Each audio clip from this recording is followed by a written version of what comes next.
and gents, this is the moment you've waited for.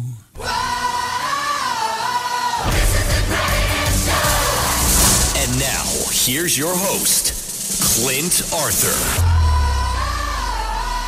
All right, everybody, this is Clint Arthur, and welcome to the greatest show of all time, right here on 77 WABC Radio in New York City. If you're an author, a speaker, a coach, an expert, consultant, advisor of any kind, then this is the time when you should be jumping up and down for joy, or procuring a favorite beverage and relaxing in a comfortable chair with a pen and paper, because this is the show dedicated to helping you be more, do more, and have more impact, influence, and income. And I am bringing on a bunch of my friends / students. Yeah, it's not like they're in high school. These are all very accomplished people like you, the listener. You're here in New York City. You're already successful. And these are very successful people who are studying with me, working with me, and are really succeeding massively. And I'm going to have them tell their stories and let you get to know them and see if that might be of help to you. And my first guest today is the CEO of Provision Brokerage. His name is Eric Couch. He is a senior advocate and host of the podcast Living a Legacy. Eric, thanks so much for joining me here on the greatest show of all time. Absolutely. Thanks, Clint. Good to be here. Yeah, man. Now, what is this senior advocate situation that you're talking about?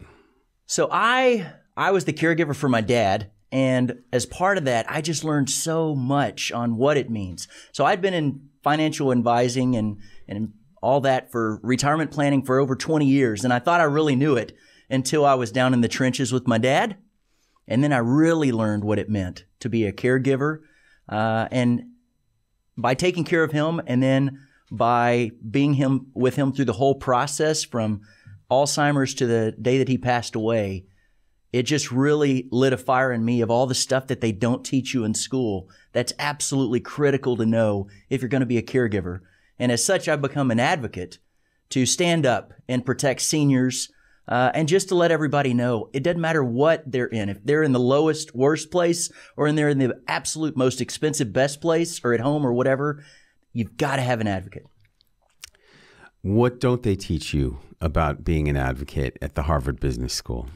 Well, one thing they don't teach you is they don't teach you that if somebody's a caregiver, if somebody's at home and they can't leave home on their own, right? So they're homebound is the term that's used in the medical world. Then you actually qualify for hospice to come in your home 5 days a week and bathe them and give them their medications, have doctors come to them. Well, we'd taken care of my dad over 3 years before we found that out. We were exhausted. And my wife, I found out she's actually having to help bathe my dad because he couldn't bathe himself. And that was part of the negotiating. Day one, do not do that. You don't have to do that. That's not your job. And when I found out she was, and I was like, why? And she teared up and she said, because nobody else will and he needs the help. And it was a heartbreaking moment. And one of our friends found out who works for a hospice company. He said, we can help. And I was like, no, hospice, Dad's not dying. He can't do crap. He needs help. And they're like, I know. It's covered 100% under Medicare. You don't have to be dying. You get it the rest of your life. And the next day they showed up. Wow. My daughter had pneumonia at the time. Our washer and dryer had broken. And we've got a senior at home that they're like, he cannot get sick. You have to wash everything every day, and it's all broken. My daughter's she's on her deathbed, like that bad pneumonia. We're terrified about her, and we're having to take care of him, and all this is going south. And that's when my friend showed up, and it was literally like Superman. It saved everything because we were so overwhelmed. And it's little things like that nobody tells you. Give us one more little tip about advocating for seniors. You know, another thing that I learned when I was with Dad, and he was actually in the ICU, which was an incredible group of people. They were phenomenal, but even there we needed an advocate. And what I found is a lot of the people that worked in the hospital and everywhere else, they treated them as if they were just a body, a corpse. They didn't communicate with them. They didn't do anything. And Dad was very aggressive in his responses, and just like a rabid dog that had been hit so many times. And what I found by watching him is is I discovered that's how the communication was going, is that there was none. And then I communicated with them what I knew of my father, and everything changed. And what that was is a trip. Like as you're taking your next trip to see them, you need to follow these 4 things, right? Talk to them, respect them, ask them to do it. Don't tell them what you're going to do. This is when you're going to visit your parent in a senior facility. Yeah. You should, when you're making that trip to the senior facility, this is how you should be managing the people who work there. Is that right? Absolutely. Okay. And actually just grandkids going to see their grandparents, right? Okay. Talk to them like they're human. Mm-hmm. Respect them. Mm-hmm. Ask, don't tell. Mm-hmm. Inform them about what you need to do, especially if it's going to be painful. And then 4, ask their permission. What do you mean if it's going to be painful? So like in a procedure, if you're in a facility and they need to give you a shot, or even for my dad, when we'd have to roll him over to change him, he was in so much pain because he was dying that it caused a lot of pain just to roll him over to change him. So we'd say, okay, Dad, we're going to roll you over on 3. And what we would do is I would actually lean in and I would wrap my arms around him. And it was the only time of day I could touch him because his whole body hurt.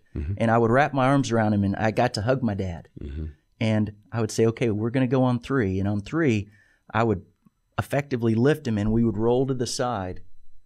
And you would hear him grunt in pain, but there was never any more fighting back because it was no longer a punishment of he thought he was under attack, but now it was a team sport of we're working together. What was your dad's name? Vernon. Vernon.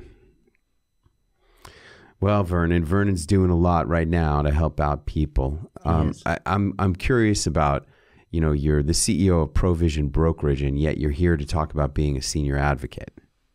I am. So Provision Brokerage, we help people solve the solutions to life's financial questions, and specifically retirement planning. So for 22 years now, I've been in retirement planning. And I do it a little tongue in cheek, but I'm like, there's a lot of people that can help you lose your money. Yeah. I'm just not one of them. So my thought is the worst thing, the only thing worse than sitting in traffic is paying a fee to sit in traffic, right? You're on a toll road and you're stuck in traffic, right? And the only thing worse than losing money in the market is paying some jerk a fee to lose your money. Yeah. So I don't lose people's money. By federal definition, they cannot lose a penny based on anything I do because I use insurance products, but I do it for retirement planning. So it's your safe money. It's the money you can't afford to lose. Right. And that's what I help people with. I love it. I sleep well every night. I've never had a client lose a penny. We help people process about $400 million a year of just protecting the money they can't afford to lose, whether that's creating guaranteed income streams, just like a pension or Social Security, whether that's protecting assets from lawsuits or from spendthrift, protecting people from probate, all kinds of things. Eliminating taxes or reducing them. There's a lot of things that we do. Can I tell you an awkward moment story? Like everybody loves awkward. There's nothing more awkward than junior high, 6th, 7th grade, right? Those are the years that life is just insane. That's, 6th grade is when you have to go into the showers for the first time. And there's nothing more awkward in 6th grade than PE because of the showers, right? Because they give you the outfits, the uniform, the shirt's all beat up. The shorts were like halfway up my thigh. And they had the little V in them, the tube socks, and we're just dying, right? And I remember Wednesdays, I would get so anxious for Wednesdays because that was skins and shirts days. Now, I wasn't the Adonis that I am today. I was a chubby kid, and the girls weren't as advanced. And I wasn't either, but my boobs were bigger than theirs were. So I was terrified of having to be a skin on Skins and Shirts Day. It kept me up at night. I would get nauseous thinking Wednesday's coming and we have to do Skins and Shirts. And this relates to Provision Brokerage how? Because in the early 2000s, when the stock market crashed, in 2008, when it crashed again, so many people were caught with their pants down. And it makes them anxious to this day. When 2020 hit with COVID, those fears, that overwhelming tidal wave hit again, and they're like, oh God, I can't do this again, just like I felt in 6th grade. And we help protect people so that they never have to worry about that again. Hey man, what did you think of Acapulco? You were down at the villa. Did you have any fun? It was incredible. It was absolutely incredible. Not just the food and the view and the palatial palace that's overlooking the Warner Brothers. I mean, you can touch it.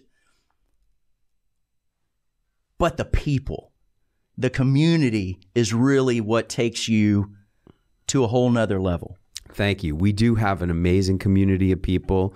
You are an amazing part of it. I want to thank you for being a guest here on the greatest show of all time. Absolutely. Thanks, Clint. All right.